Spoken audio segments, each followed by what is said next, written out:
Okey, Assalamualaikum warahmatullahi wabarakatuh. Alhamdulillah. Hari ni 23 hari bulan 12 2025, hari Selasa.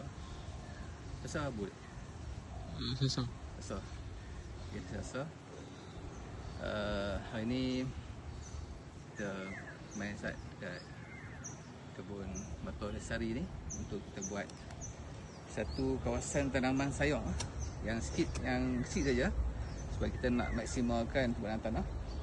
Tanah ni keseluruhannya lebih kurang 5,000 kaki persegi. Jadi sebahagian tu kita dah bubuh ya, tanaman utama lah matua, reserve sikit untuk rumah kecil. Keliling dia kita dah tanam pokok pagaran, pokok jalak. So hari ni kita nak penuhkan ruangan ni. Kalau kita tengok sini, ini lebih kurang 6 kaki kali 15 kaki. Nampak? Jadi sini kita akan tanam sayur lah, ya. Sayur, bendi, cili, telur dan sebagainya. Jadi mungkin kita akan buat satu beam lah keliling dia nanti dalam perancangan ni. Dan kita akan pecahkan ikut tanaman yang kita akan bubuh lah.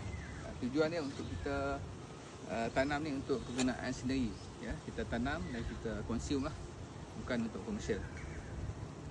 So